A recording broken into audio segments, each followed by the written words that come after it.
a nuestro alrededor y para ver nuestra dependencia energética, desde la iluminación que tenemos hoy aquí en esta sala, el micrófono que permite que me estén ustedes escuchando, pero también la industria, las telecomunicaciones, el transporte, todo nuestro mundo depende de ese suministro energético que creemos que es inagotable. Pero bueno, digo que creemos porque gran parte de las fuentes de energía que actualmente que hoy consumimos provienen de fuentes no renovables. Y eso quiere decir que tarde o temprano se acabarán. Pensando en ese mundo, lo que podría ser ¿qué pasaría si nos faltara esa fuente de energía, ¿no? El mundo se pararía tal como lo conocemos. Y lo cierto es que tenemos que hacer un esfuerzo para ser más eficientes, para ser más eficaces y para buscar una forma más inteligente de aprovechar la energía que podemos extraer de nuestro entorno. Por cierto, seguimos siendo muy, pero que muy ineficientes. Nuestros antepasados descubrieron el fuego y eso les fue muy útil porque les permitió calentarse, les permitió cocinar los alimentos para poder extraer más energía de esos nutrientes. Bueno, pues nosotros, por ejemplo, en un motor de explosión, seguimos haciendo más o menos lo mismo. Seguimos quemando, en este caso un poquito más inteligente, pero sin todo tan ineficientes como antes comentábamos con Antonio, que cuando nosotros ponemos gasolina a nuestros vehículos, solo aprovechamos el 25%. Es como si de cada 100 euros que le ponemos al coche cogiéramos 75 y los quemáramos literalmente en nuestras manos, porque eso no lo vamos a utilizar. Eso nos da una idea del camino que nos queda por recorrer. Y las soluciones las tenemos que buscar ya. Y eso es lo que están haciendo investigadores como Antonio Chica. Y ya hemos dado los primeros pasos. De hecho, yo creo que esta tarde nos vamos a sorprender de cómo están las cosas y del futuro, pero no hablamos del futuro lejano, sino del futuro próximo. Y como vamos a centrarnos en el hidrógeno, pues le he propuesto a Antonio que me dejara pues, mostraros lo que es el hidrógeno, ¿de acuerdo? Y lo que ocurre cuando lo oxidamos a lo bestia. Bueno, vamos a hacer una pequeña demostración.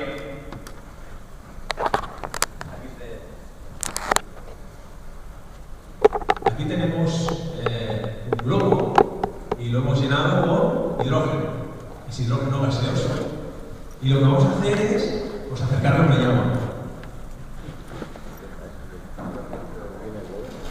Por cierto, llegáis a tiempo.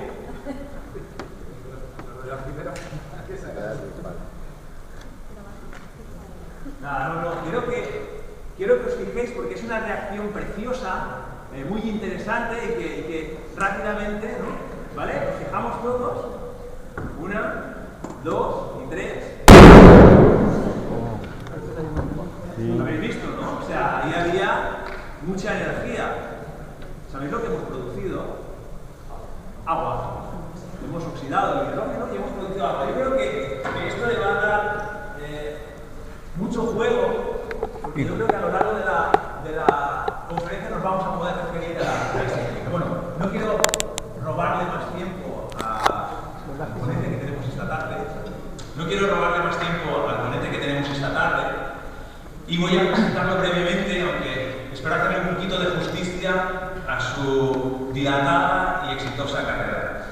Antonio Chica es doctor por la Universidad Politécnica de Valencia, por cierto, el premio extraordinario de su tesis, y inició su carrera investigadora en estancias internacionales en Fulbright y en la Universidad de California en Berkeley, Estados Unidos. Actualmente es científico titular del Consejo Superior de Investigaciones Científicas y profesor asociado a la Universidad Politécnica de Valencia. Sus principales líneas de trabajo se centran en la producción de hidrógeno a partir de biomasa y sus derivados, la revalorización de residuos industriales y, por ejemplo, la desulfuración de combustibles líquidos y gas natural. Su trabajo de investigación también incluye el estudio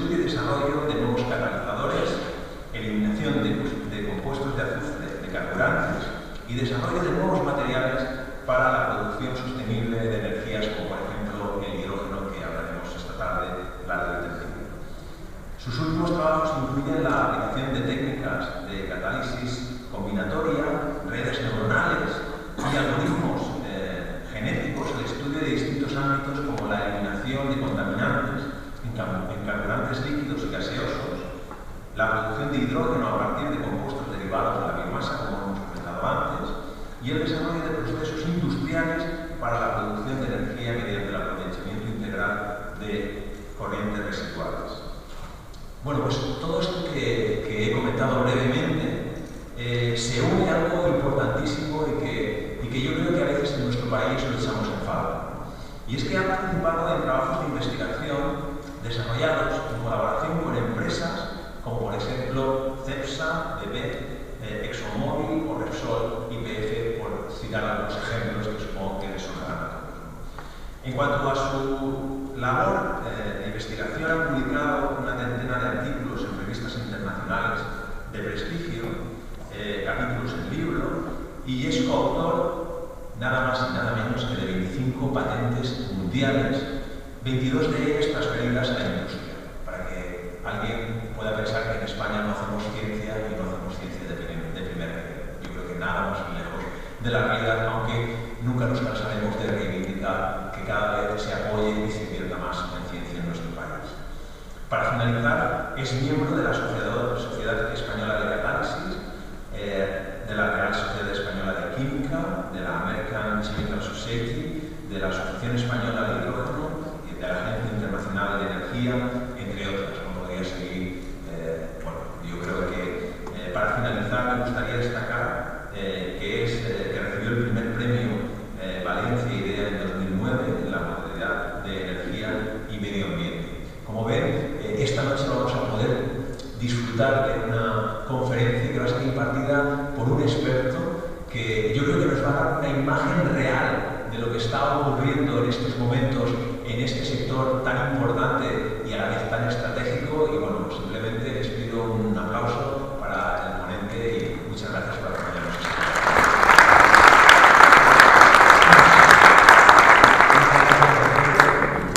Bueno, muy amable, yo creo que te has extendido demasiado más. Bueno, buenas tardes a todos. Mi intención es, con esta conferencia intentar un poco abriros el conocimiento e informaros de cómo es la situación que tenemos actualmente en el desarrollo de nuevas energías que de alguna manera pues, estamos abocados a buscar, porque como sabéis el petróleo, el gas natural, el carbón, el sistema energético que tenemos actualmente que está basado en estos tres tipos de combustibles, al final terminarán por agotarse y tendremos que sustituirlo por algo. Yo os voy a plantear el hidrógeno como esa alternativa, pero probablemente no sea la única. Y lo que sí que me gustaría que vierais, o que entenderéis a la vez conmigo, es cómo está esta tecnología y cómo de verdad se está apostando por ella, y no a nivel de investigación o no a nivel gubernamental, que también, sino también a nivel empresarial. Ya veremos las grandes empresas que se dedican a la construcción de coches, como ustedes, como otras, que ya tienen sus coches, que tienen en el mercado y que están disponibles para cambiar. Bueno, alejándonos un poco de esto, yo lo que quiero introduciros es para que veáis, pues bueno, que actualmente tenemos un problema energético muy importante y que se centra en tres problemas fundamentales. Tres problemas en los cuales uno de ellos es lo que antes decía, el agotamiento. Está claro que el combustible fósil de que dependemos hoy, gasolina, llamémosle petróleo, llamémosle carbón, llamémosle gas natural, se está extrayendo de la tierra y una vez que se termine de extraer, no hay más. Y si no hay más, tenemos que buscar una alternativa. Otro problema que para mí y para muchos de los científicos que nos dedicamos a buscar alternativas energéticas quizás sea de los más importantes es la contaminación.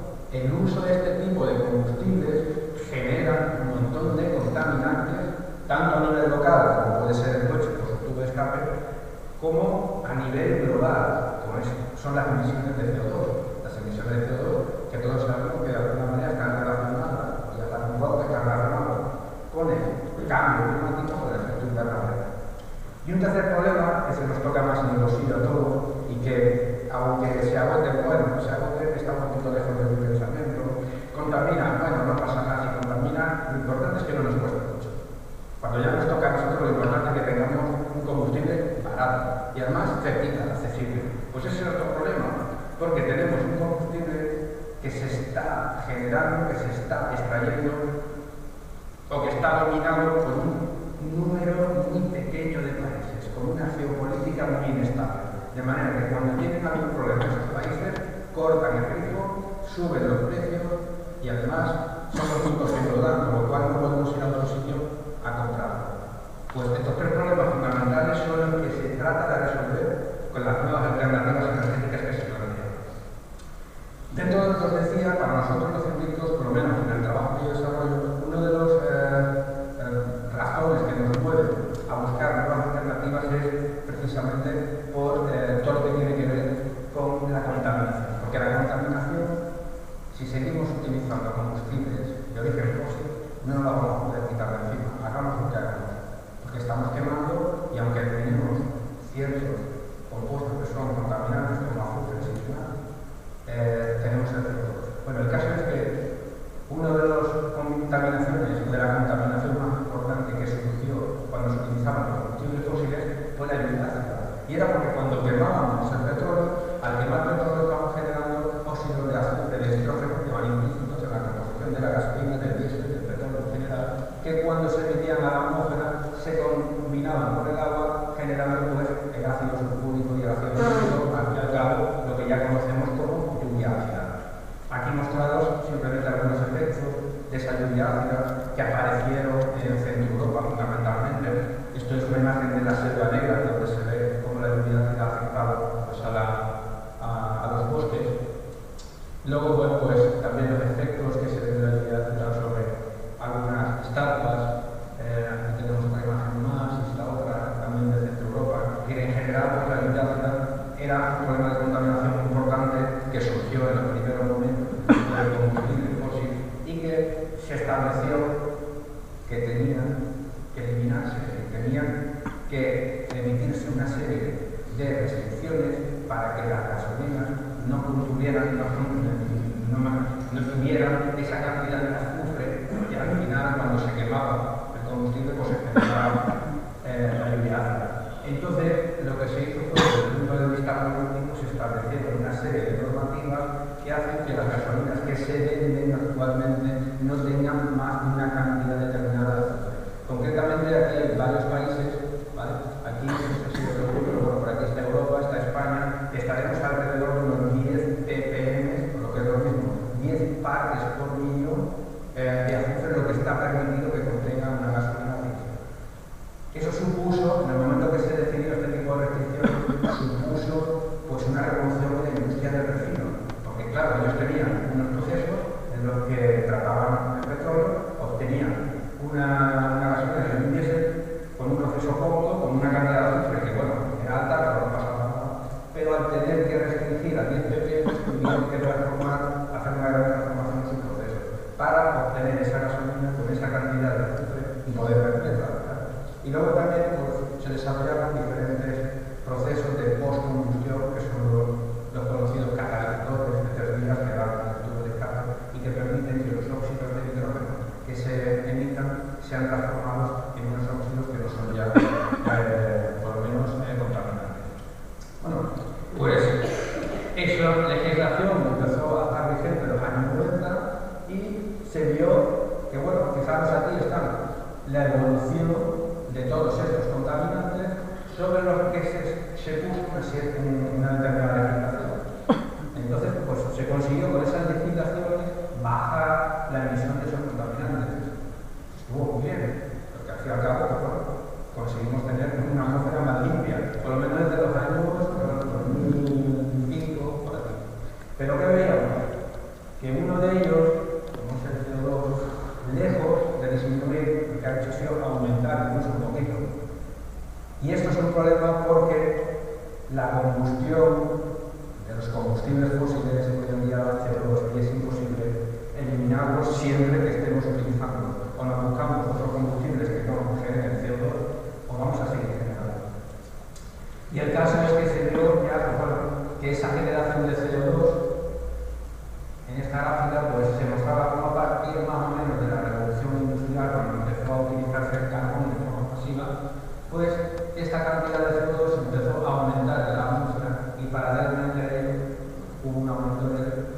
o hay un aumento de lo que es la temperatura global de la Tierra. Y por tanto se establece una relación entre efecto invernadero y CO2. Y esto pues nos lleva a que cuando buscamos alternativas que sean diferentes a las que tienen carbón como base, o vamos a seguir aumentando la cantidad de CO2 y por tanto vamos a seguir contribuyendo al efecto invernadero. Mostraros, pues bueno, algunos efectos ya reales de ese efecto invernadero, cómo se están actuando. Esto es el glaciar Sara, que está en Argentina, en los años 1998, y esto es la misma fotografía desde el mismo sitio, pero en el 2004, donde se ha visto claramente que ese aumento de la temperatura pues, ha llevado a un deshielo de este glaciar. Aquí hay otro también en Argentina, esto es la lengua del glaciar Humo, donde tenemos la misma foto unos 70 años de diferencia, donde también vemos cómo ese glaciar prácticamente desaparecido. Y eso no es más que debido a un aumento de la temperatura media de la Tierra. ¿Alguna cosita más que nos pilla más cerca? Bueno, primero esta, que es la del casquete ártico, donde se ve también como en un solo año hubo un deshielo bastante importante de la masa glaciar. Y esto en Zaragoza, que simplemente aquí lo que está relacionado con el régimen de lluvia. Cómo ese régimen de lluvia, debido al cambio climático que se está estableciendo, está cambiando. Mientras en septiembre solían ser momentos de lluvia donde tenemos días crecidas del río, aquí tenemos un ejemplo como en la misma fecha, en el 2003, pues el río está prácticamente seco.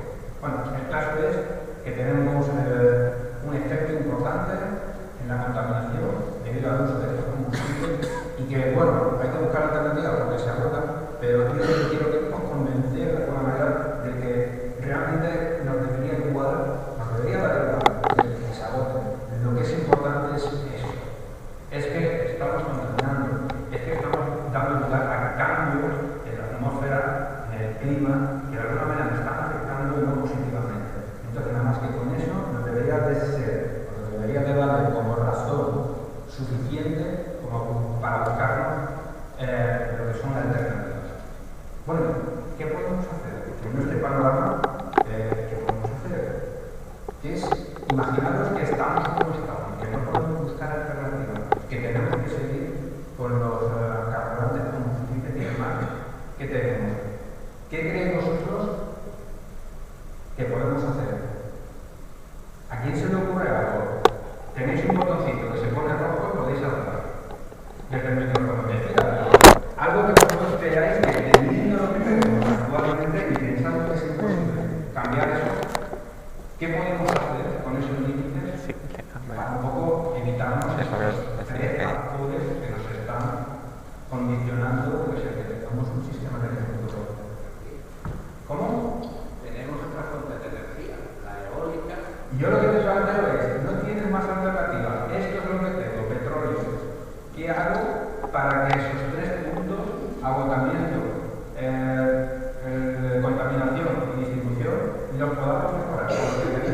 Por supuesto, alternativa es lo que yo voy a dar, pero si no hay alternativa.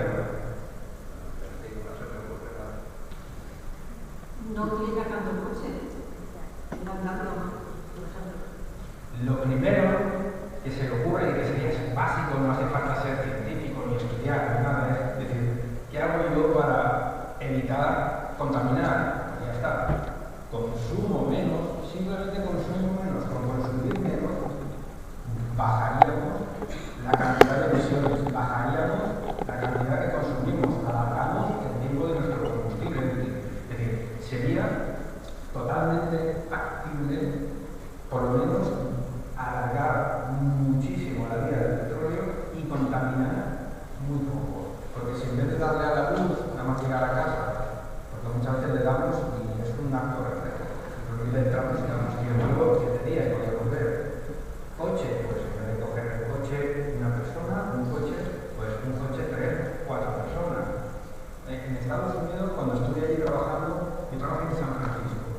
Y la mayoría de la gente vive fuera de San Francisco, por lo cual tiene que atravesar el puente Ingrid, el famoso puente que casi todos los días que atravesarlo. Pues aquellos coches que iban con una sola persona pagaban cada día $5 de ida y $5 de vuelta, los que iban solos. Pues los que iban con una persona, fíjate, con 2 personas ya,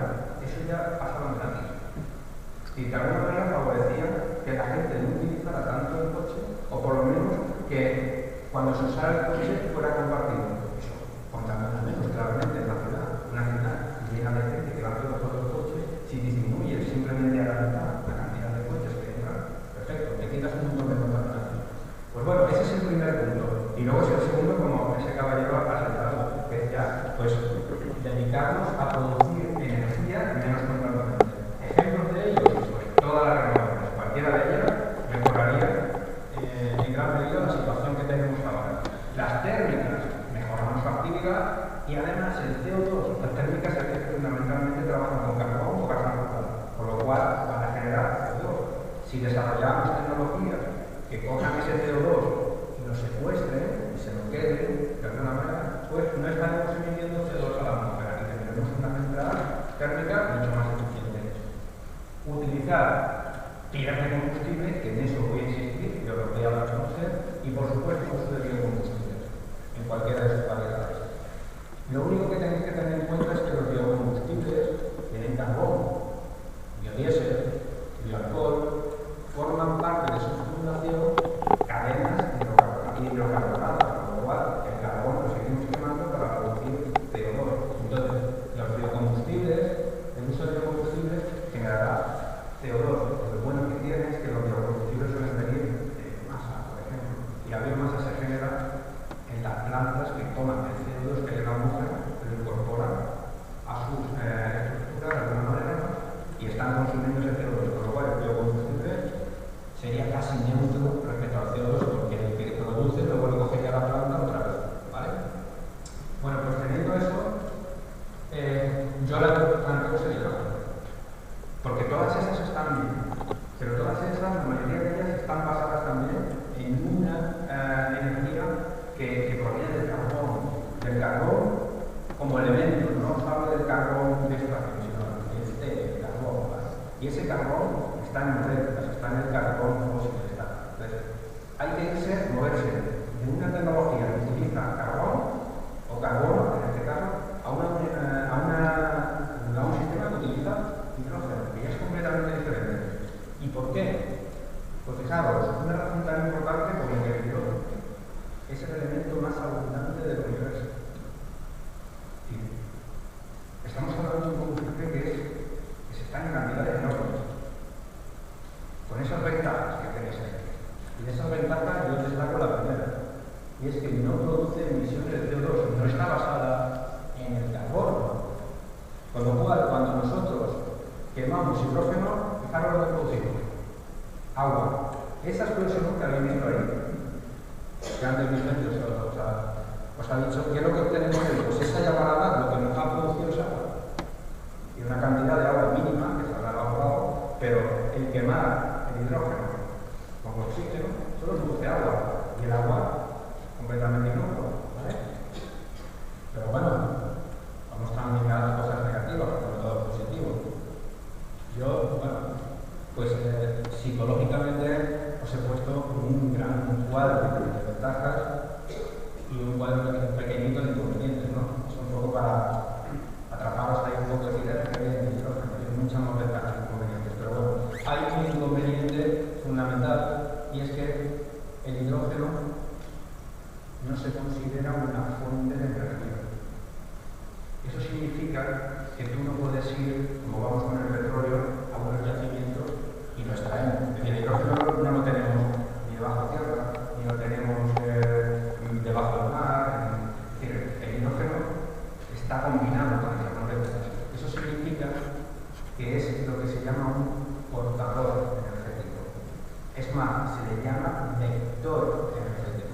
Al hidrógeno, cada vez que escuchéis hablar de él como uso de combustible, se le va a llamar, vais a encontrar que se llama vector energético, ¿vale? Entonces, un vector energético como el hidrógeno, lo que se tiene que producir es a partir de otros recursos.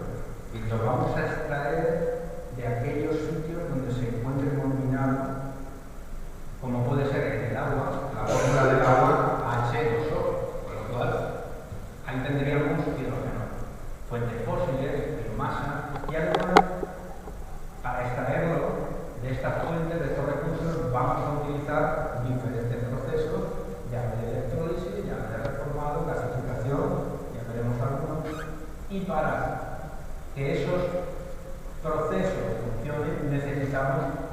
energía. Y esa energía puede ser fósil, renovable, nuclear. No tendría sentido la fósil, aunque algo no podría meter con ella si queréis luego hablamos. Pero bueno, no tendría sentido que fuera fósil, porque al final, si estamos utilizando energía fósil para obtener hidrógeno, es lo mismo que si estuviéramos utilizando gasolina. Con lo cual, aquí lo que tendría sentido es utilizar las renovables para obtener hidrógeno que después usaremos, ¿vale? Nos meteremos más en esto para que lo entendáis mejor. Aquí simplemente mostraros los recursos más importantes donde podemos encontrar hidrógeno, ¿vale? Que serían formando parte del hidrocarburo, formando parte de la biomasa y formando parte del agua. Esa sería una de las fundamentales, porque si nosotros utilizamos el agua para obtener hidrógeno y después ese hidrógeno lo quemamos y obtenemos agua, tenemos el circuito cerrado. Agua, hidrógeno, agua, hidrógeno, agua, hidrógeno. Luego vamos a ver más cosas, ¿vale? Que no te convence. Bueno, producción de hidrógeno. Vamos a ver sistemas de producción de hidrógeno, ¿vale? Sistemas de producción de hidrógeno. Actualmente, ¿dónde estamos con el hidrógeno? Pues bueno, la mayor parte del hidrógeno, las tecnologías que hay que desarrollar para producir hidrógeno, son a partir de carbón, petróleo y gas natural. Aquí tenéis los porcentajes. El hidrógeno actualmente se produce muchísimo, porque se necesita en la industria del refino. La obtención de gasolina y diésel necesita una cantidad enorme de hidrógeno, porque necesita eliminar el azufre, como antes decía, para dejarlo en niveles mínimos, y eso se hace a través del proceso de consumo de hidrógeno, que se llama hidrodesulfuración. Bueno, el caso es que actualmente estamos obteniendo hidrógeno a partir de fuentes fósiles. Eso no lo queremos. ¿Y dónde se utiliza ese hidrógeno? Pues como os decía, la mayor parte en el refinado para hacer amoníaco, es otra gran cantidad, la mayor, como veis aquí, para hacer metanolitos. Fijaros aquí, ¿no? Este 3% que dice que se usa en la industria aeroespacial. Este es el hidrógeno que se utiliza como combustible para hacer volar los cohetes. Y este es el hidrógeno que nosotros queremos destinar para que muevan nuestros coches, para que mueva o genere la electricidad que tenemos hoy en día y consumimos. Perfecto. Esa es la reacción del gas natural para obtener el hidrógeno que actualmente está instaurada en la industria del petróleo y que produce la mayor cantidad de hidrógeno que se necesita para cualquier cosa. Inconveniente. Primero, que se utiliza para producir hidrógeno metano. Y segundo, que durante el proceso que se llama reformado con vapor de agua, se genera CO2. Precisamente estamos buscando obtener hidrógeno para evitarnos cosas como las que tenéis aquí. Utilizar energías no renovables y producir CO2 que tienen que funcionar. Bueno, pues entonces lo que se propone, o lo que se investiga y lo que se está trabajando en obtener este hidrógeno a partir de fuentes de energías renovables. ¿Vale? ¿Y cómo? Fijaros, estas son algunas de las metodologías que se están desarrollando, algunas muy bien establecidas que nosotros estamos trabajando en el Instituto de Tecnología Química, y son, bueno, pues a partir de biomasa.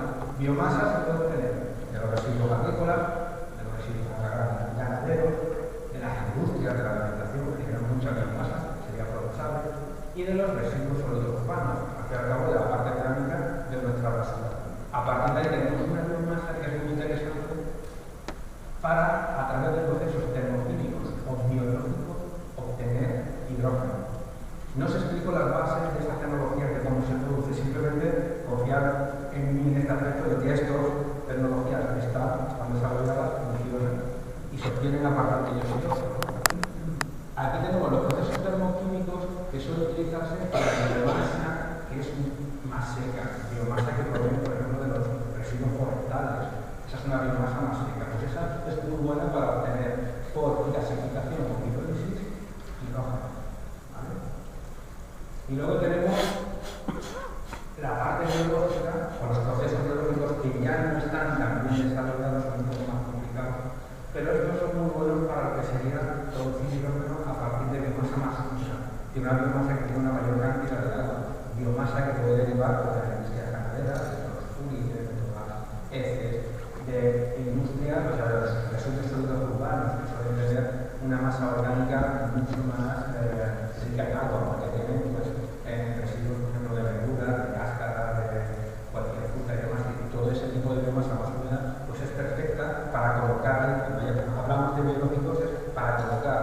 bacterias para colocar microorganismos que son capaces de crecer en ese tipo de biomasa y producir hidrógeno, ¿vale?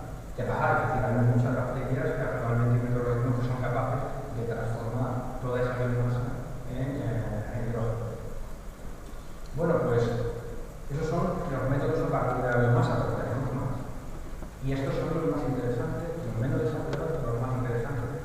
Porque fijaros que este sería lo que le llaman la descomposición catalítica del agua, que no es más que usar la energía solar con un fotocatalizador que atrapa esa energía solar y es capaz de descomponer el agua en hidrógeno y oxígeno. Y fijaros, estamos utilizando agua, que es un bien renovable, con una energía como la solar, que es gratis, es renovable, para producir hidrógeno. El problema lo tenemos aquí, que estos catalizadores están desarrollados y todavía no están bien establecidos. Pero cuando estos catalizadores estén accesibles y se hagan grandes plantas que los utilicen, podríamos tener el sol, que es gratis para todos y en todos lados del mundo, y el agua, que es bastante accesible también, porque eso tiene otra discusión que se puede tener después. Pero bueno, teníamos agua para producir hidrógeno que después vamos a ver a transformar en agua. Entonces, pues bueno. Otro, que este sí que se está, funciona bien, bastante bien actualmente, aunque tiene sus inconvenientes, es la electrólisis. La electrólisis se está desarrollada, aunque, pues bueno, para establecerla a gran escala, aún tiene sus inconvenientes, pero la electrólisis no es más que la descomposición del agua, por corrientes eléctricas. ¿Y de dónde puede venir esa electricidad? Pues lo mismo de la eólica, de la solar, de la hidráulica, eólica y solar son gratis, entre comillas, ¿no? Las tecnologías generamos electricidad para descomponer eólica o obtener hidrógeno, ¿vale? Luego os mostraré un caso en el que ya se está trabajando con electrólisis y que permite tener energía bastante regular y accesible. Aplicaciones, todas las que veis aquí, desde utilizar el hidrógeno, que tenga su pila de combustible, en sistemas portátiles hasta sistemas estacionarios, es decir, tener en casa un gran sistema de pila de combustible con la energía eléctrica que necesitamos y luego que tenemos que tener un conducto que lleve el hidrógeno hasta nuestra casa para meter una pila de combustible que necesitamos. Transporte, me voy a centrar en esto porque creo que es lo que más nos puede tocar, lo que más podéis conocer también, creo que es una solución que cada vez está más cerca, ¿no? Y bueno, todo lo que veis aquí, creo que lo interesante es que al final las aplicaciones que puede tener el hidrógeno y su uso a través de la pila de combustible sería el mismo que podéis pensar para la energía eléctrica. Exactamente el mismo. Importante porque el hidrógeno además tiene su interés desde el punto de vista energético. Y es que, como antes Vicente decía, el hecho de utilizar motores de combustión en el coche, utilizar gasolina, diésel, ahí obtenemos rendimientos máximos del 25%. Eso, como bien os decía, es de todo la gasolina que ponemos en nuestro depósito, solo el 25% la estamos aprovechando para hacer circular el coche. Todo lo demás se pierde en calor, se pierde en rozamiento, etc. Y solo el 25%. Y eso es por una razón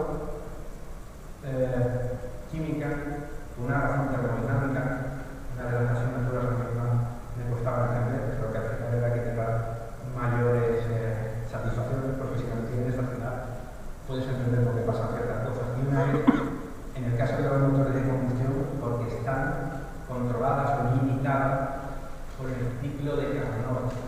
Y este ciclo de Carnot lo que nos va diciendo en cierto modo es que la gasolina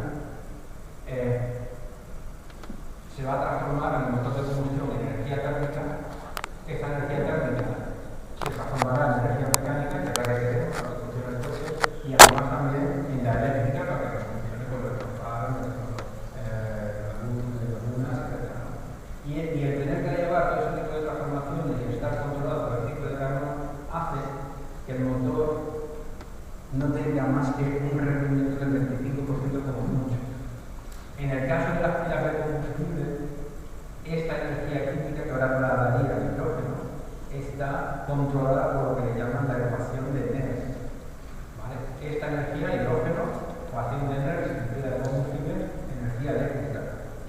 y esta nos permite llegar a rendimientos de hasta el 72%.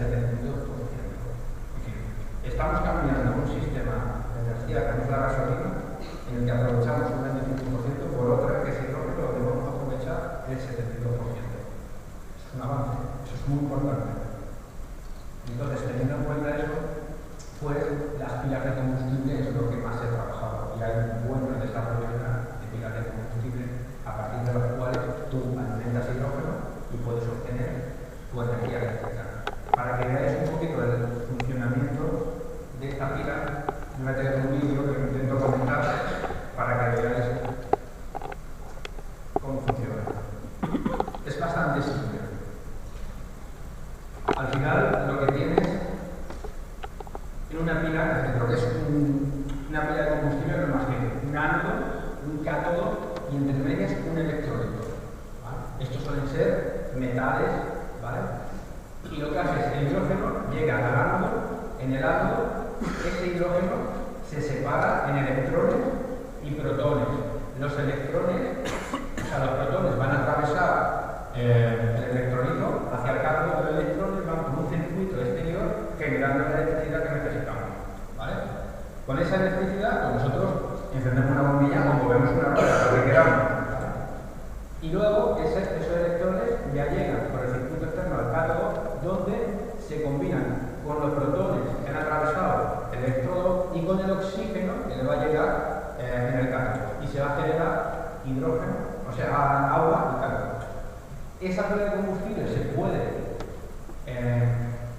unir a otras más formando un stack y podemos conseguir la potencia que queramos. Entonces, con esto nosotros tendríamos un sistema que somos capaces de aprovechar hidrógeno para generar electricidad y con sus productos agua y calor. Pero agua por un lado y agua, calor fenomenal, porque nos ayuda también en el caso de que necesitemos calefacción, porque quedamos dentro de todo esto. Perfecto, pues bueno, aquí tenemos las pilas, ya os digo, están bastante bien desarrolladas en algunos aspectos. Aquí tenemos ventajas e inconvenientes, en donde las principales ventajas son, bueno, la alta eficiencia, que es una máquina de ventilación, que os decía, de la cocina de tierra, respuesta rápida, es decir, cuando nosotros apretamos el acelerador, pues la verdad es que responde bien, tanto por lo cual un sistema de coche común, actual, sin emisiones, el carácter modular es muy importante porque cuando diseñas un coche, que tú tengas un carácter modular que te permite hacer un diseño que sea compatible con tus ideas de nuevos modelos y que se encajen bien y se aprovechen todos los espacios dentro del coche. Silencioso, esto es bastante curioso y luego veremos algunos coches, pero yo que he conocido algunos, de verdad que es, bueno, con mis primos, es decir, cuando el primo funciona en modo batería, pues es que no hace ruido, el ruido es el que hace la rueda rozada por el suelo, ¿no? Y ese es el inconveniente, fundamental. El coste de estos sistemas es bastante elevado. Por dos razones. Primero, porque lleva platino. Se están investigando nuevos sistemas donde el platino se pueda sustituir dentro de estos de las pilas. Y el platino es caro. Y segundo, pues, porque realmente no se están vendiendo masivamente. Si se empieza a vender masivamente, les precio baja. Entonces, hasta ahora no se están vendiendo masivamente. Pero bueno, y en cuanto a aquí es como un sistema que ya se está desarrollando de cómo la pila de combustible y el hidrógeno puede ayudar a superar esos baches de suministro de energía eléctrica procedente de fuentes renovables como la eólica y la solar. ¿Vale? Sabéis que la eólica y la solar son energías interdependientes. La solar, bueno, de noche no hay, con lo cual no tendríamos electricidad. La eólica, si hay viento, hay, pero si no hay viento, no tendremos. Por lo cual, mientras esté habiendo sol o habiendo aire o viento, no hay problema, porque la energía va convertido y tendremos pues, el suministro de energía eléctrica cuando queramos. Pero ¿qué pasa algunas veces? Algunas veces tenemos mucho viento, mucho sol y sin embargo no hay tanta demanda de energía. Con lo cual, ¿qué es lo que se hace? Pues se para el polígono, se corta la energía eléctrica que viene de la solar. Y eso es un inconveniente porque estamos perdiendo energía eléctrica. La estamos perdiendo, hemos parado un molino. Y si hemos parado un molino, la estamos perdiendo.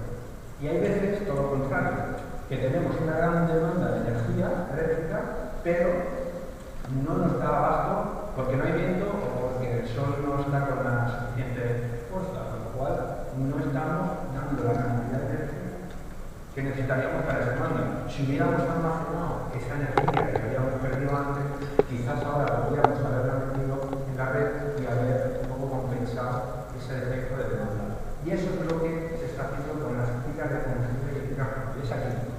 Cuando tenemos un exceso de energía eléctrica, a través de lo que es un electrolizador, se transforma agua en hidrógeno. Y ese hidrógeno se almacena. Y cuando tenemos un defecto de suministro de energía, este hidrógeno que está almacenado a través de pilas de combustible nos permite obtener la electricidad que compense ese defecto que estamos teniendo. Eso es un sistema, por ejemplo, que Gas Natural está tratando un poco de implementar en campos eólicos como los de Sorrento, en la isla de Red, porque es una buena forma de hacer que estas energías que son intermitentes al final den un suministro que no sea intermitente sino regular. ¿Vale? Vamos a meternos con los coches. Yo creo que este tema tiene mucho interés, hay mucho interés de fábricas de grandes compañías, ya no solamente de coches, sino también gasistas, porque al final las empresas gasistas son las que ahora las han visto, y que además pues, han hecho que ya tengamos modelos que funcionan, que están en el mercado. Fijaros, aquí tenemos algunos modelos de los cuales el Mercedes o el Hyundai, estos están disponibles, pero solo bajo petición. Si tú quieres un coche que lleve combustible, lo tenemos, funciona, y con garantía, pero no tienes que pedir que te lo fabricamos. Precio, pues, no lo sé, porque no me dio ninguno, pero bueno.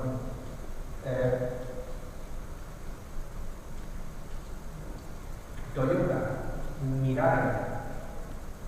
Hace como 5 meses tuve la suerte de estar invitado en Australia para dar una charla sobre hidrógeno y allí el presidente de Toyota estuvo presentando a nivel mundial este coche, el Mirai, que según él significa milagro en japonés. Este coche exclusivamente funciona con cita de combustible de hidrógeno y es capaz de tener una autonomía igual, 600 y pico kilómetros, que uno de gasolina. Y además funciona con todas las garantías del mundo. Y no solo eso, sino que es el primero que se produce ya como un coche de cadena, y no un coche que se haga por mercado, sino que tiene una cadena que ya le fabrica este coche y que lo están vendiendo ya entre 30 y 40 mil dólares. Y que han metido 2.000 el año pasado y 5.000 ya tienen encargadas para este. Y que Estados Unidos, Japón y Alemania, junto a Bélgica y Holanda, ya lo tienen como uno de los coches a utilizar en este mismo año con todos los beneficios fiscales que se le pueden aplicar a este tipo de coches que ya no son contaminantes. ¿Vale? Este coche ya es una realidad, este no es yo te encargo del coche, no, ya existe completamente establecido y funciona muy bien. Este también es un prototipo que funciona por el carro. Bueno, con esto lo que quiero decir es que este ha abierto el mercado y un día el año que viene ya tenéis un coche que empezará a funcionar o a producir de manera de cadena. Mercedes tiene un mundo total.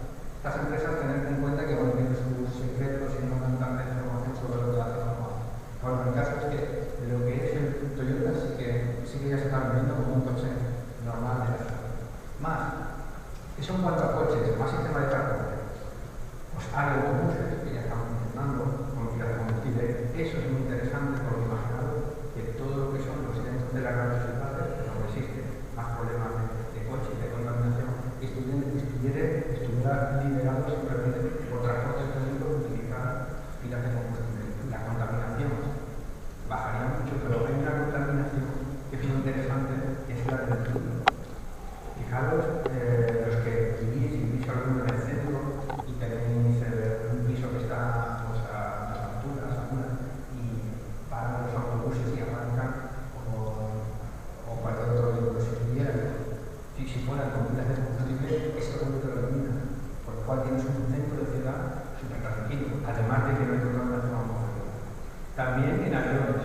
En aviones no se están utilizando las pilas para hacer desvolar.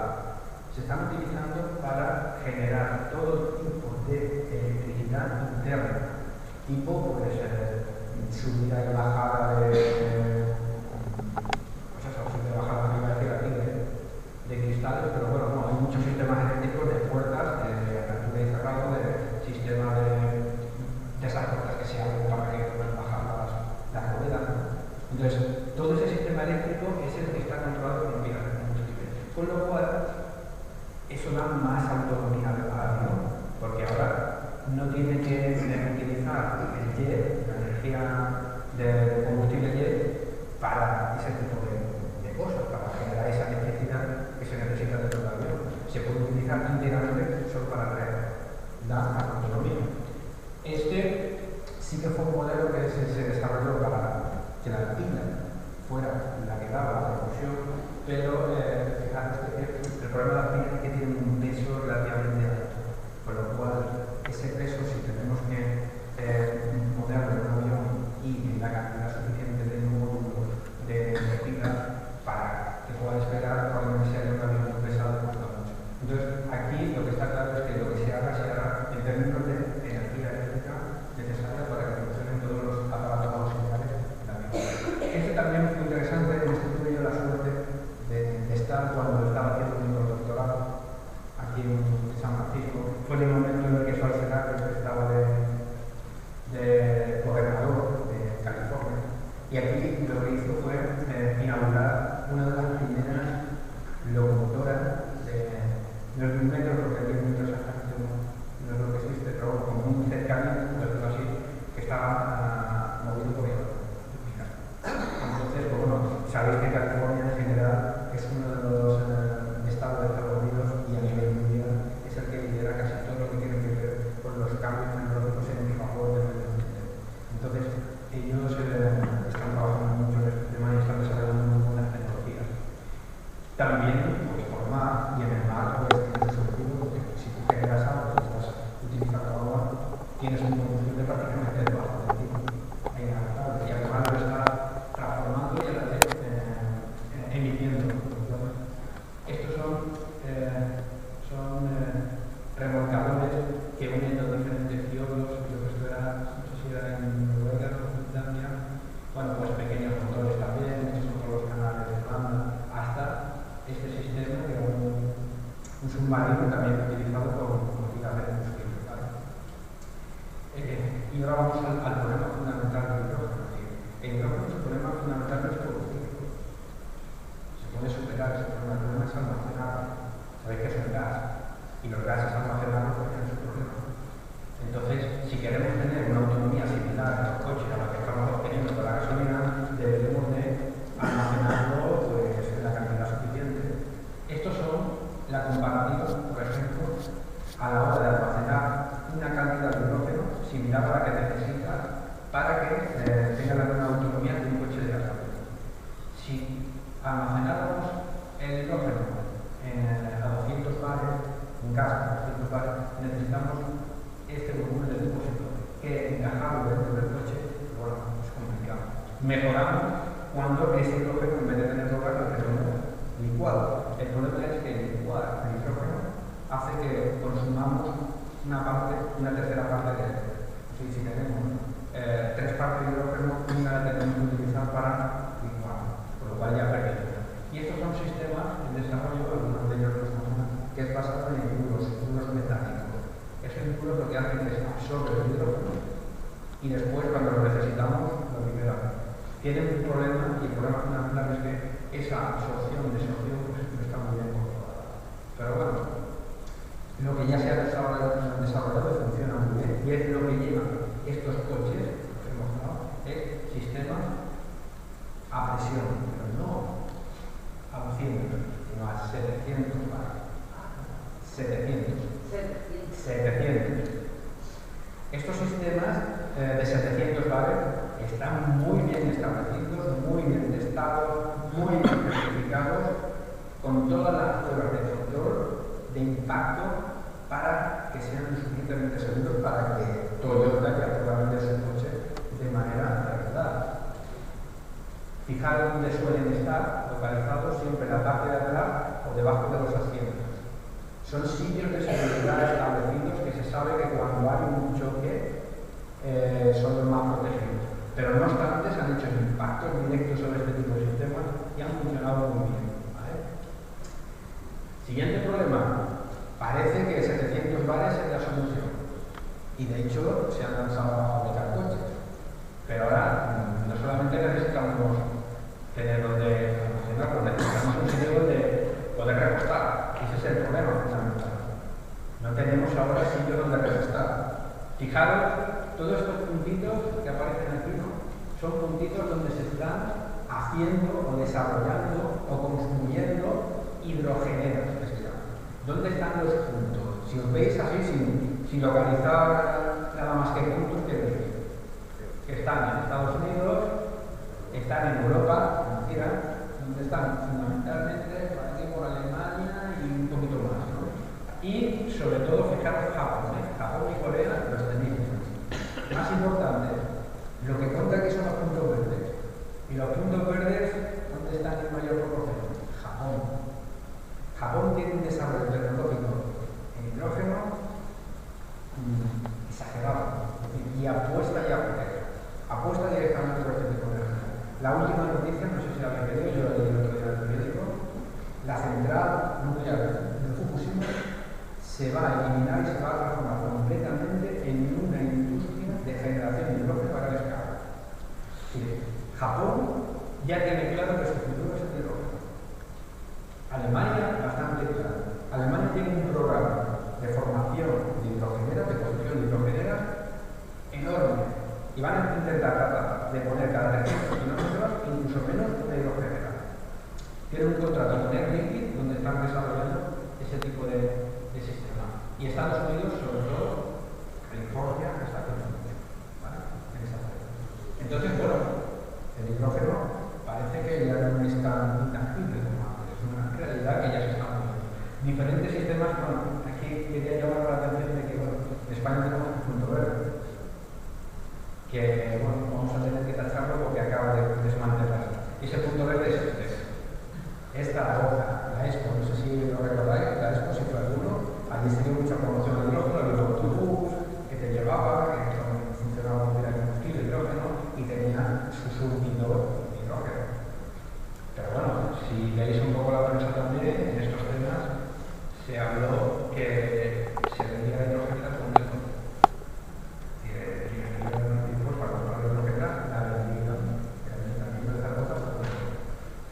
Tenías que gastar 1 millón de euros en los autocares y desmantelarlo, pero la podías comprar por un euro, ¿vale? Bueno, en el caso aquí tenéis sistemas que ya se han fijado, además de los surtidores, cerca de los surtidores de gasolina, para ir un poco haciendo el tránsito.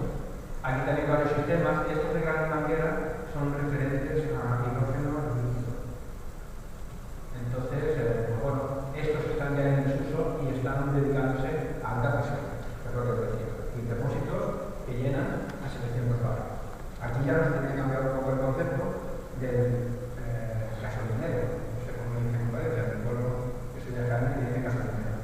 Pues el gasolinero tendrá que tener unas nociones mínimas de lo que está trabajando, ¿no? O lo que está funcionando, porque ahí sí que bueno, un escape de hidrógeno o una acción de hidrógeno puede ser peligroso.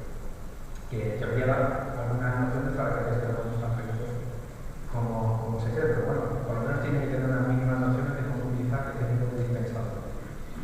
Y aquí os voy a bajar un poco ese mito que se tiene del hidrógeno, de que el hidrógeno es peligroso, y a veces pues, han empezado contactándonos, por lo cual nos ha hecho creer que el hidrógeno puede acabar con nosotros. Pero bueno, han visto el hidrógeno, la cosa se llama, y el globo ni se ha quemado. El globo es pequeño. Y ha explotado, pero bueno, fijaros, estudios de seguridad que se hicieron con el hidrógeno. Aquí comparo un escape en un garaje de un coche que funciona con hidrógeno, de un coche que funciona en LPG, serían gases licuados, propano, butano, ¿vale? Que eso se utiliza mucho hoy en día, y un escape de gasolina.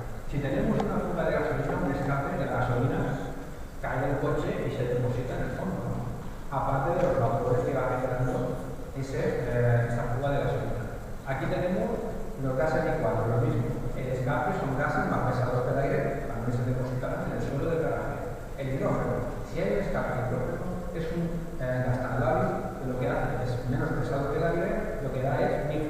por todos los huecos que pueda. Se irá y se mezclará con el aire, no habrá ningún problema en cuanto al almacenamiento. Tú abres la puerta aquí, cuando hay una fuga de hidrógeno, y no tienes ningún problema. Ni de explosión, ni de desplazamiento del aire que te haga que no puedas respirar. Porque es un aire, es un gas tan ligero que enseguida se va a escapar. Hombre, si tienes un garaje hermético, eso es otra cosa, pero normalmente los garajes son herméticos. Los garajes todos tienen un nivel de rendijas donde puede escapar el hidrógeno. Poquito. Tienes que ponerte en el fondo. De baterías telefónicas bien grandes y cuando se cargaban las baterías no se podía entrar en la sala. Pero eso no es para el hidrógeno. Eso será otra cosa. Bueno, aquí están los experimentos que hicieron ya con fuego, ¿vale? En la Universidad de Miami. Intentaron un poco ver una fuga en un coche de hidrógeno, pero además con llama y de gasolina con llama. Como ha pasado ahí, el hecho de tener una llama cerca del hidrógeno lo quema enseguida.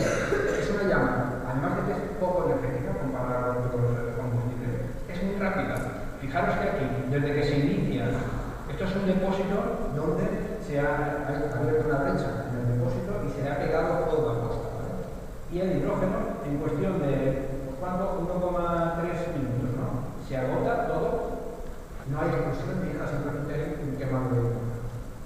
¿Qué pasa con la gasolina? Durante 1,5 minutos, si tú a la gasolina, que hay una fuga, le metes fuego, al principio a lo mejor no quema, pero si está ahí el fuego durante 1 minuto, terminará quemando pues todo al final, desde la tapicería y todo, porque la gasolina está ahí, no se va. Entonces, esto lo que ponía de manifiesto es que si tenemos una llama cerca de lo que es el hidrógeno, no hay peligro realmente de quemadura, porque la llama es muy rápida y la chapa que encuentre y demás no le da tiempo a prender. Lo que ha pasado con ese globo se ha quemado, si se le ha puesto el fuego al lado, se ha quemado el hidrógeno, pero el fuego no ha estado lo suficiente tiempo junto a lo que es el globo en sí para que el fuego arda. ¿Vale? Entonces eso, ahí lo tenéis, lo habéis visto, eso es los ventajas que tiene el hidrógeno. ¿Y de dónde viene la mala o la fama tan mala que tiene el hidrógeno respecto a lo peligroso que es? Pues viene de aquí. Viene de los tiempos en los que se usaban los dirigibles. Sabéis que en los años 30, pues, en Alemania, sobre todo los zeppelines, se utilizaba, pues se cargaban los globos de hidrógeno, como el hidrógeno es un gas lábil, pues permitía subir los zeppelines. ¿Vale? Y era un sistema de transporte al final, pues bastante útil. Y si mal no recuerdo, he leído por ahí, el hecho de que ganaran las guerras unos y otros al principio era porque con los zeppelines lograban llegar a alturas tan altas que los bombarderos desde su pues no alcanzaban. Con lo cual, desde el zeppelin podían tirar bombas, pero a ellos no les llegaban. Eso pues, les ayudó en principio a ir en la guerra un poco más. Bueno, el caso es que hubo este desastre y a partir de ahí el hidrógeno tomó una mala fama. ¿Pero qué pasó? Pues bueno, en los años 90, 99, el hidrógeno ya empezó a utilizarse como combustible para lanzar al espacio, los cohetes y demás, y entonces pues se dieron cuenta que era un bastante interesante y que no entendían por qué esa mala fama. Entonces en Estados Unidos, como hablan de todo y pues hacen juicios por todo, se hizo un juicio a nivel científico, a nivel químico, para un poco esclarecer si el hidrógeno no es el culpable de todo esto. Entonces, yo ya os he mostrado antes cómo son las llamas del hidrógeno, cómo esta llama realmente no quema lo que tiene al lado, a no ser que esté mucho tiempo de la llama que quema a algo. Entonces, sabiendo eso, y el vídeo que yo os voy a enseñar, os tenéis que hacer una idea de si es inocente o es culpable. Si el hidrógeno tiene la culpa de todo lo que pasó en esta época. Es un vídeo de la época, con lo cual es una calidad un poquito mala, pero bueno, se puede ver una cosa importante que es la llama, ¿vale? La llama que aparece ahí es importante. Fijaros en la llama que yo os mostré antes y la que tengo dentro, ¿no? Esto fue realmente pues, lo que pasó. Fijaros que hubo pues, un incendio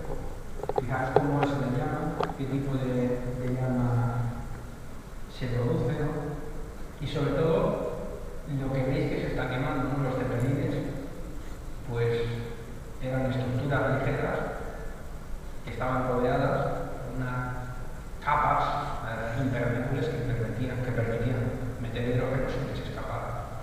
Entonces, esas capas que rodeaban al dirigible pues eran pues, muy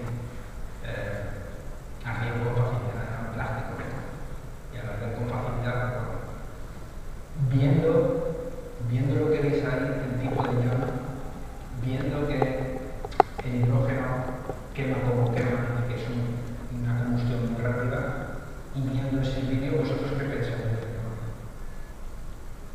¿Que tiene la culpa de todo lo que le pasó al dirigible? ¿O la culpa estaba en otras cosas que formaban parte del dirigible? ¿Alguno se atreve a decir algo? ¿Quién pagó el estudio? ¿Cómo? ¿Quién pagó el estudio? ¿Que quién pagó el estudio? No lo sé. Eso es muy importante para saber cómo se dice. No es importante porque tiene las pruebas, lo estás viendo. Si lo estás viendo aquí, si estás viendo este tipo de llamas, si estás viendo y tú ya conoces el hidrógeno, cómo funciona, te puedes dar una idea, ¿no? Es lo peor de Santo Tomás. ¿Qué? Eso es lo peor de Santo Tomás. No, está bien tener abogado del diablo que le llaman, ¿no? Es la única manera de avanzar. Si no somos técnicos de nosotros mismos, no podemos llegar más. Lo que sí está claro es que aquí, ¿qué interés tiene el hidrógeno para quién? O los dirigibles que no funcionaban, ¿qué interés tienen para quién en esa fecha? Para la Panamérica. ¿Para? Para Panamérica. Los dirigibles en 1999. No funcionaba para Panamérica, no funcionaba.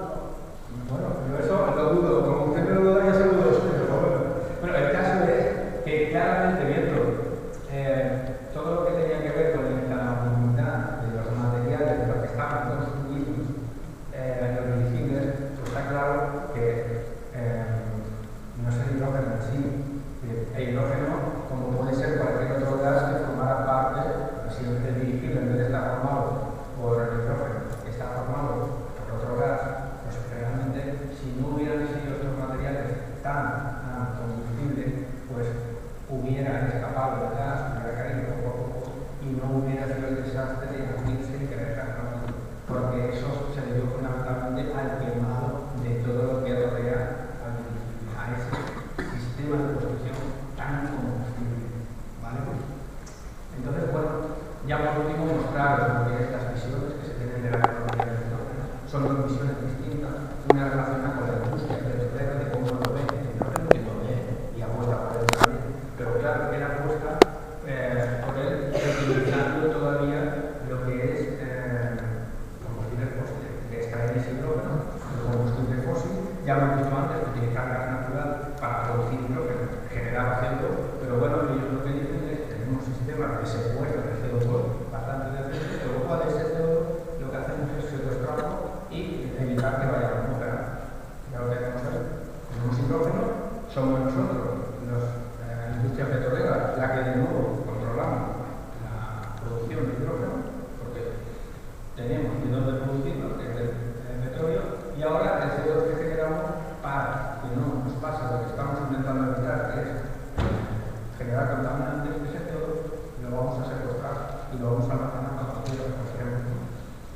Y esta es la visión de la Comisión Europea. La Comisión Europea tiene lo que llama la cuota de hidrógeno, que es una asociación que está intentando a nivel de empresas, 50% de empresas, 50% centros de investigación, que están intentando desarrollar estas tecnologías. Y entonces, de lo que se trata es que ese hidrógeno se produzca a partir de diferentes fuentes de energía, desde la eólica, la biomasa, olas, la que sea, ¿no? A partir de producir hidrógeno, que después,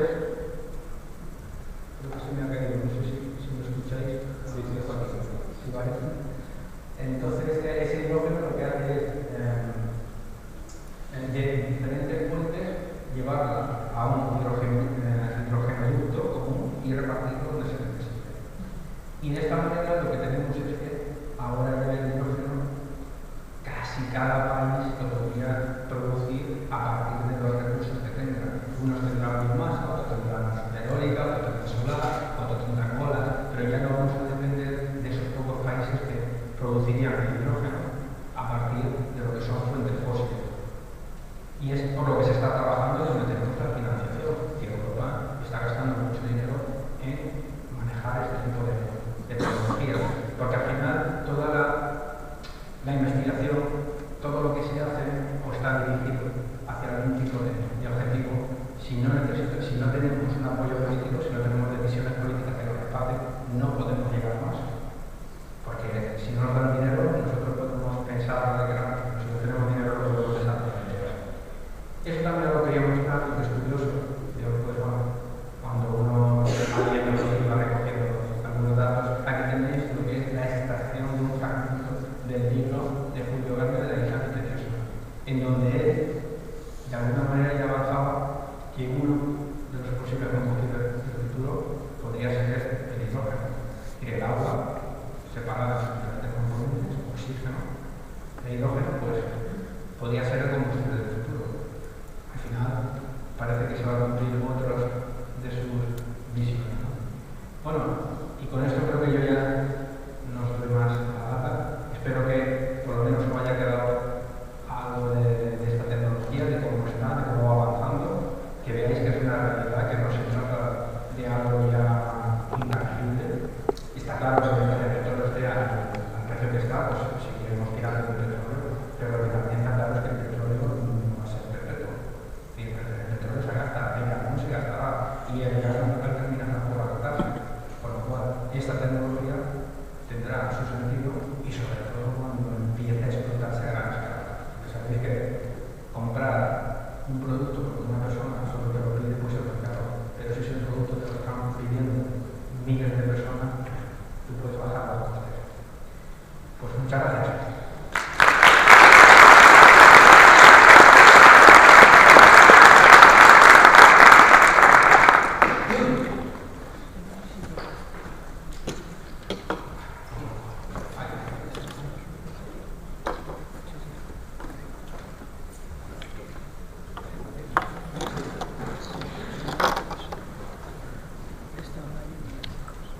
Bueno, como siempre vamos a abrir un turno de preguntas, comentarios o aclaraciones. Será suficiente con levantar la mano y pulsar el botón que tiene sobre la mesa.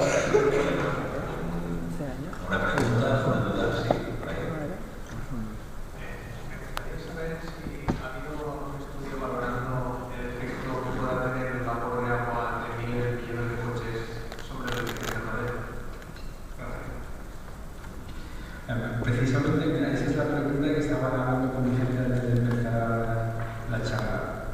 Porque, bueno, es una de las cosas que todavía no se ha hablado, por lo menos estudios reales sobre ese tipo de emisiones y cómo podían afectar.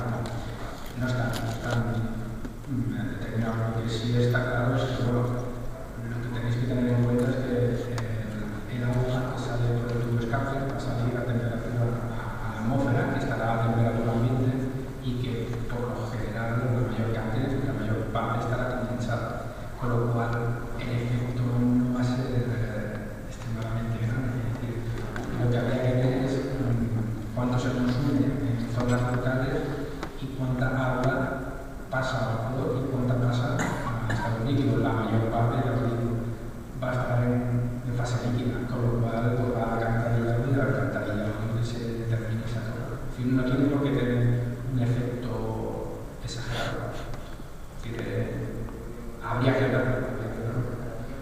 ¿Cómo? A ver, que si no volveríamos al Londres de la niebla. No, porque el agua condensa hasta 100 grados no pasa vapor, con lo cual la temperatura que tenemos en las ciudades y demás, pues en invierno 0 grados, en verano 30. A 30 pues habrá el agua que corresponde a la presión de vapor de esa temperatura, pero nada que ver con una niebla, nada. Por eso digo que el efecto no debe ser tampoco exagerado. Es verdad que no está exagerado, con lo cual no os puedo decir más. Al coche de Toyota que ha presentado usted antes, ¿el hidrógeno cómo se le suministra? ¿En una manguera o con una botella de o la botella de No, ya he visto ahí, antes le he enseñado 3 manguitos diferentes. Uno que es para hidrógeno líquido y otro que es para presión. Esos depósitos de presión de 700 bares se pueden llenar como si fuera un depósito de gasolina con un sistema especial que se en el que cuando se vacia el depósito, tú lo vuelves a llenar de hidrógeno a 700 bares, ya está, ¿no? ¿Sí? Si no cambias depósito. Sí, buenas tardes. Lo que creo es que la economía de hidrógeno es básicamente un problema documental, lo hemos trabajado. Estoy de acuerdo contigo. Estados Unidos, George Bush, el padre, dijo: yo lideraré la economía del hidrógeno, menudo fantasma.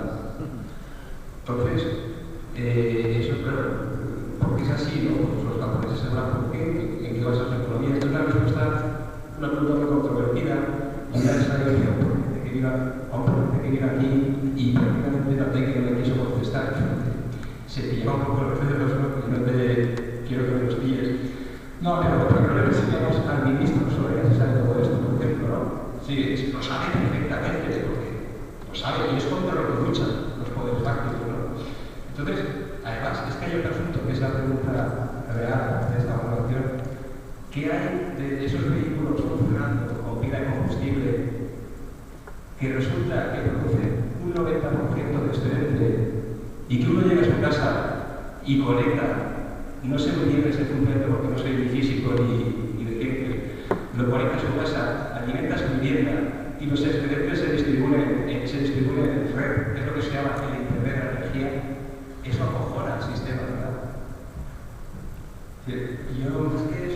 Yo ese sistema realmente yo no lo conozco. No entiendo realmente lo que me dicen. Me parece que es el mito de yo, como tengo un sistema que me produce electricidad, pues lo enchufo a casa cuando llegue y me sigue dando la electricidad que necesito. No, me refiero a que el vehículo, ahí lo entiendo yo, y al funcionar, al rodar, acumula, gasta un 10% y acumula el 90% de energía. Evidentemente, eso es energía un poco, claro, eso no puede ser, eso no. Bueno, ahí me pierdo, pero algo de eso sí que es real. Yo eso es la primera vez que lo escucho. Es decir, tú, lo que yo te presentaba de pila de combustible de coche, es decir, tú metes hidrógeno y el hidrógeno el que gastes lo has gastado. Es decir, tú no, de ese funcionamiento con el coche tú no puedes acumular energía, no acumulas energía. Y el rodar, una rueda cuando rueda genera energía, sí. Y eso se acumula. ¿Pero dónde? Bueno, pues es un acumulador que lleva el vehículo. Eso está en internet, en la ROS, en documentales de la ROS. Es el principio de conservación de la energía. Pero al final siempre dicen que esto explota y que es muy malo. No, es el principio de conservación de la energía. Tú no puedes extraer más energía de la que estás aportando a un sistema. Aunque estés rodando, tú tienes que invertir en energía en rodar el coche. Hay pérdidas, luego tú no puedes extraer más energía de la que estás suministrando. Si no, tendríamos el modelo perpetuo y en los problemas energéticos estaría finalizado. Científicamente, eso hoy en día no tiene fundamento. Si alguien lo solucionara, sería fantástico, ojalá. Pero científicamente, físicamente, eso es decir, es tanto como decir que yo no voy a dar un salto y voy a levitar. Bueno, por mucho que salte, voy a caer. Es la ley de la gravedad, es la ciencia. Aquí tienes rozamientos, tienes el aire, es decir, es que no estás en un sistema aislado donde nada te afecte. Si tú tienes algo rodando, está rodando porque está también apoyándose en el suelo. Ese apoyarse, eso ya es gastar energía. Ya estás gastando, con lo cual tú lo que te estás comunicando, una parte la estás gastando en rodar y otra parte en el rozamiento, otra parte en romper lo que te pone, la oposición que hace el aire al movimiento. Eso en el mundo en el que estamos actualmente es imposible. O te vas a otros sistemas donde la física cambia o... Bueno, esto no es lo muchas gracias, pero esto lo tiene gente de cualquier orden mundial, no lo digo yo. Es que si me da la sensación que esto es transformar algo como si alguien estuviera conspirando para que no apareciera. No, sí, eso es así. Yo, lo mismo soy muy confiado, pero yo que conozco este tema, cómo funciona y la ley de física que lo origen, a mí no me lo parece que eso sea así, pero bueno, cada uno me parece muy política la respuesta. No es política, es conocimiento. Es decir, yo de política ya he dicho cosas aquí, como que el gobierno está fuera de los programas. Y a mí no me importa reconocer lo que es cierto. Yo no tengo ningún interés en ocultar nada. Ojalá. Vamos a avanzar, si queréis, luego podemos en privado continuar con esta discusión. Bien, gracias, ya teníamos uno y sí.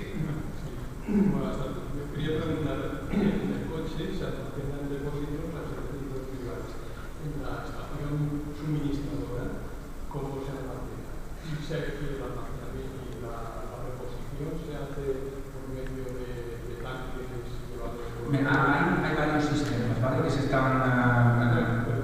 Lo digo porque si va por las posiciones, por camiones, es una cosa que si requiere una instalación de tubos y tal, requiere una planificación muy grande. Sí, pero por eso, sí, está muy bien planificado. No sé si el ministerio está... Eso está en Liquid y todas las legislaciones que rigen este tipo de casas con el hidrógeno están preparados y están establecidos para que eso se pueda llevar a cabo la luz.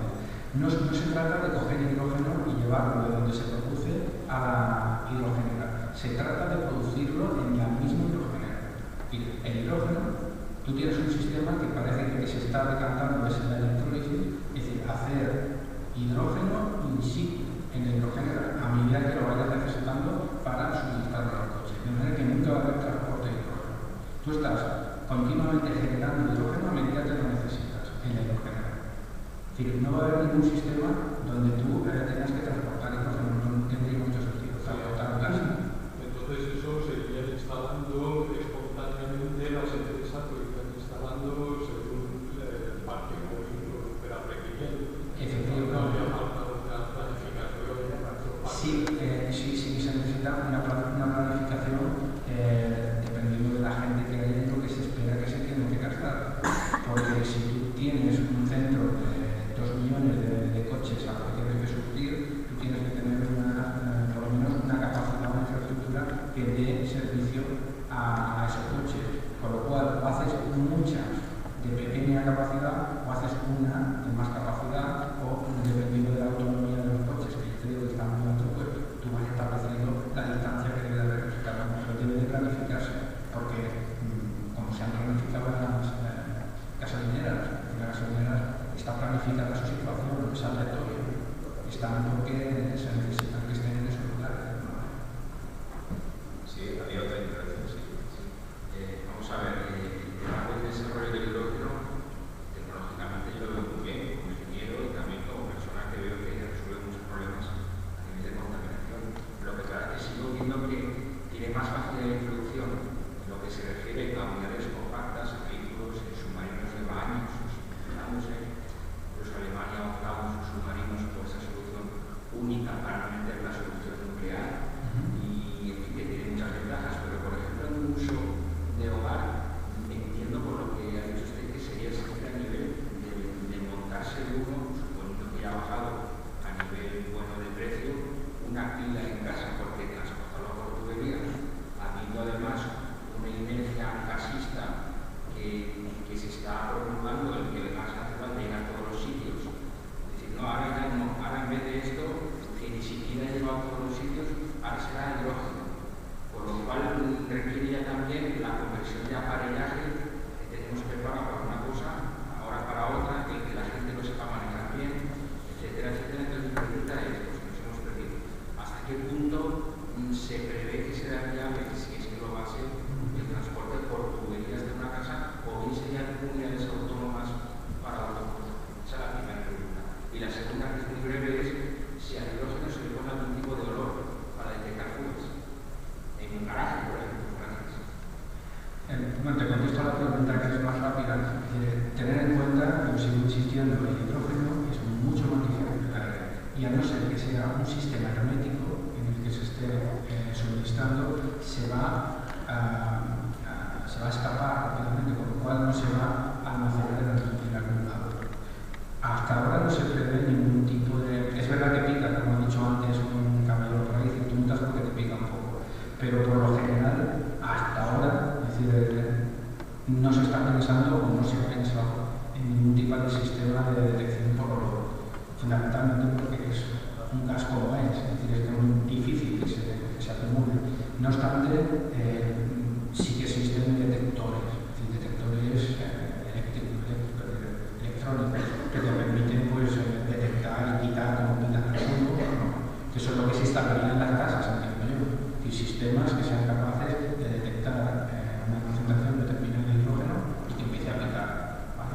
Porque el hidrógeno no es que sea tóxico si no inhalas, si no tienes problema a inhalarlo. El problema es que que en vez de inhalar oxígeno, estás inhalando hidrógeno. Es decir, que no es como otros gases que sí que, además de no dejar de inhalar oxígeno, son nocivos para la salud. En este caso, no, realmente, pues bueno, mientras sea un momento, no tienes por qué tener ningún problema. Entonces, en ese aspecto de seguridad, fundamentalmente lo que se desarrollan son detectores. Y la primera pregunta que era referente a cómo pueden llegar a sistemas, pues eso, a las casas y demás. De eso se está aprendiendo mucho. Y los más interesados ahora mismo en ese tipo de sistemas son las empresas que suministran gas natural. Y la solución que le están dando y que están investigando ya son que la misma empresa gasista que lleva a tu casa gas natural también te va a vender un dispositivo que transforma ese gas natural en hidrógeno en tu misma casa. Y de ese hidrógeno ya va a la pila que tendrás en tu casa a funcionar. Pero hay una cosa más interesante todavía, y es que en vez de transformar el metano, el gas natural, en hidrógeno, hay ya pilas de combustible que son capaces de trabajar directamente con metano. Es decir, son lo que se llaman pilas de alta temperatura, que no se utilizan en los coches porque estas trabajan a unos 800 grados más o menos. Entonces, si las pones en los coches, tendrías que encender, dejar que la pila alcance 700-800 grados, después de encender y ya empezar a funcionar. Entonces, esto sí que se puede utilizar en las casas, este tipo de pilas de combustible. Son de alta temperatura, les entra el gas natural y tiene la capacidad esa pila de combustible internamente de transformar gas natural en hidrógeno y hidrógeno en electricidad. Entonces, esas soluciones son muy buenas en el tránsito hasta que los combustibles fósiles pues, tengan su fin. Mientras tengamos gas natural, que es barato, podemos coger y utilizarlo para generar electricidad dentro de casa a través de una pila de combustible de alta temperatura. Entonces, ya están, ya te digo que hay empresas gasistas en Estados Unidos que te dicen: yo te llevo gas natural a tu casa y además te vendo un dispositivo de pila de combustible de alta temperatura donde te vas a generar la electricidad a partir de ese gas natural. Y el gas natural generalmente se está utilizando en casa para quemar. Lo utilizarías para generar hidrógeno, mucha mayor eficiencia, por lo cual menos cantidad de gas consumido para generar más energía. Porque aprovecharías más ese gas natural. Una energía de calidad, esa señal eléctrica, tratarla para que lleguen condiciones para manipular para todo el electrónico. Perfectamente. No solo saben producir energía, sino controlarla y saber gestionarla. Perfectamente. Además, se gestiona de una manera mucho mejor porque estos dispositivos de pilas de combustible pues, permiten un mejor control de la energía eléctrica que puede ser de ellos. Y también habría uso de un fogón para cocinar. ¿Uso cómo? En un fogón para cocinar. Ahí no tiene sentido porque es quemar. Vale, ya que varias cosas. Entonces ahí lo que harías, como dice bien Vicente, o reducción o eléctricos, o bien desvías una parte del gas natural para Sí, al final. Vamos a ver, así me voy a ilustrar dos cosas. Creo que en una diapositiva ponía que el hidrógeno era un sistema de energía de baja densidad de energía. Sí, sí. Yo decía que era de energía no se puede hablar de cosas buenas. Si me puede ilustrar esto, sería bueno. Segunda pregunta. Me gustaría cambiar un poco el tema de la fotocatalítica o la producción de hidrógeno. Perdona, es que ¿Puedes hablar Que me gustaría que nos ilustrase un poco más sobre la fotocatalización para la producción de hidrógeno. la fotocatálisis. Sí, sí. Y tercera, si No sé si me acuerdas de todo, vamos a ir poco a poco. es que una rápida. Si vamos a producir electricidad, perdón, de hidrógeno por la hidrólisis, no sé, un poco primitivo, pero bueno, si lo hacemos así, tenemos bastante oxígeno. ¿Qué hacemos con esto? ¿Hagamos la atmósfera esta? Así oxidamos bastante el ambiente, digo yo, no sé. Mira, el oxígeno es una de las cosas más importantes que se necesita ahora en industrias y en sanidad, por ejemplo, y cuesta muchísimo producirlo. Pero fíjate qué buena vía para obtener un oxígeno comercializable de una manera bastante barata. ¿En cada casa? ¿En el equipo de cada casa? ¿Cómo? ¿En el equipo de cada casa?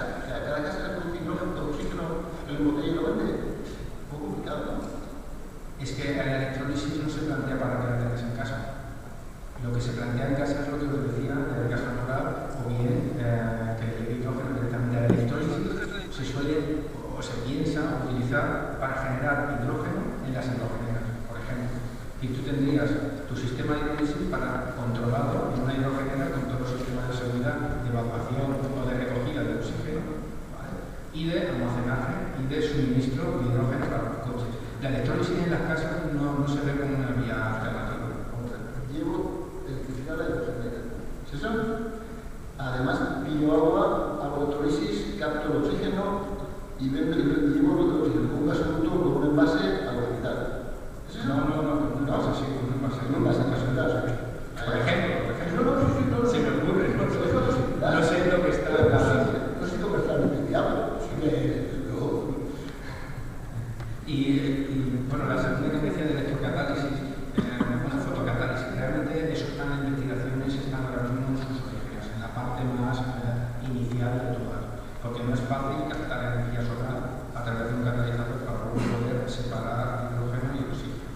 Pero no obstante, son donde ahora mismo se están conociendo más esfuerzos desde el punto de vista de investigación que está a nivel básico y en el que se tiene la esperanza como uno de los procesos con mayores posibilidades para la producción de un hidrógeno a partir de agua de la manera más eficiente posible. Porque partiríamos de una energía solar que es barata y gratis y partiríamos de una materia prima que en teoría también es barata y gratis, como el agua de mar, de hecho, porque si vamos a agua dulce, podemos tener muchas complicaciones. Y la primera, no recuerdo bien, la que nada más. Pues si el hidrógeno es un elemento que va a la densidad energética, que no me queda claro. Sí, eso es por unidad de, imagínate, 1 kilo de hidrógeno y un litro de hidrógeno. Es por litro, la densidad energética es muy baja, porque 1 litro de hidrógeno es nada y ocupa una vacuna, mientras que 1 kilo de hidrógeno es muchísima cantidad. Es decir, para conseguir dentro de un contenedor 1 kilo de hidrógeno necesitas volúmenes enormes. Entonces, la densidad por volumen es muy baja y la densidad por peso es muy alta. Y eso es lo bueno que tiene, que con poco peso, 1 kilo, tú puedes tener una cantidad de energía. De hecho, no solo la presión, ¿no? Dependerá de la presión. Claro, por eso a 700 bares tú no tienes más de 2 o 3 kilos de hidrógeno, que si pones 2 o 3 kilos de gasolina, a ver a dónde vas con 2 o 3 kilos de gasolina. Y la pregunta es, ¿y con 2 o 3 kilos de gas metano a 300 bares, cuánta energía? ¿Con gas natural? Sí. ¿A 300 bares? Sí. Pues imagino que a 300 bares tienes ya gas natural licuado, lo que tienes es... Depende de la temperatura. Sí. A 300 bares, ¿cuánta energía? Pero ganaría igual, estoy contaminando. El metano, cuando lo quemes, la producción de CO2, que lo puede intentar limitar. Claro. Eso es uno de los objetos de eso. Vamos a dejar un último turno de preguntas, pero una, dos, y con esto terminamos un poco el coloquio. Empezamos por aquí. Volviendo al tema automovilístico, Tesla Motors, la compañía de Elon Musk, también presentaba unos coches que no emplean la gasolina como motor para producir movimiento. Ahora se está implantando el hidrógeno también como una alternativa para los coches. ¿Qué es más rentable, qué es más productivo y qué podría llegar a tener más futuro? Lo primero que tenéis que tener en cuenta de las baterías es que primero necesitan un repostaje de un tiempo ratito, ¿vale? Es decir, tú necesitas mínimo 20-30 minutos, aún en los sistemas que estaban optimizados. Tesla tiene uno muy bueno, que yo creo que en 20 minutos son capaces de cargar, pero la autonomía no es más de 300 kilómetros. 300, si cada 300 kilómetros tienes que parar media hora para cargar la batería, pues bueno, eso no es cómodo para todo el mundo. Una pila de combustible no necesita más tiempo de repostaje que gasolina, y aparte la autonomía está alrededor de los 600-650 kilómetros, con lo cual es equivalente a la gasolina, ¿vale? Entonces, pues bueno, la ventaja fundamental radica en que las baterías pues, no están todavía, o por lo menos no resulta muy complicado darle una autonomía con el volumen que tienen que ir de todos los coches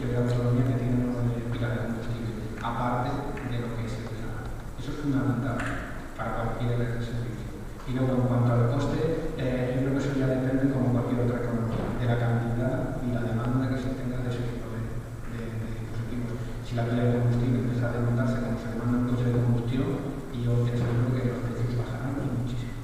Y para finalizar. Muchas gracias por la pregunta.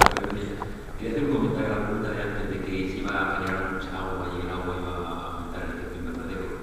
La combustión de la gasolina genera más agua todavía, e incluso genera CO2, y eso no nos preocupa, parece ser el efecto invernadero, porque el agua que se genera en una pila de combustible primero es líquida, con lo cual el coche simplemente tendrá un depósito con agua que cuando llega a cualquier sitio va a y eso no es menos que quemar gasolina, o sea que no plantea un problema en ese sentido. Y yo te quería comentar sobre lo que has hablado de los más pasados y un poco de pasada, los hidruros que se están utilizando hoy en día, hidruros metálicos de sodio y litio, etcétera, para almacenar hidrógeno. ¿Dónde están ahí en ese punto? Y los MOF, de los que tanta gente habla para almacenar hidrógeno, materiales porosos, carbonatos. Realmente, ¿por qué se está apostando por las altas presiones? ¿Las industrias piensan que los MOF y los hidruros no tienen futuro? Es que encuentran dos problemas fundamentales. Primero, en la cantidad que se puede almacenar. ¿Vale? No toda la cantidad que almacenas luego es capaz de devolverte la del hidruro, incluso los MOF. Los MOF además tienen un problema adicional de estabilidad. La estabilidad de los MOF depende del tipo de MOF y demás, no es tampoco muy buena en los ciclos de carga y descarga, eso ya lo hemos visto. Y luego está la velocidad de desorción conforme tú necesitas cuando aprietas el acelerador. Es decir, esa velocidad de desorción de ese hidrógeno, ese tipo de hidruros que se están investigando, no está siendo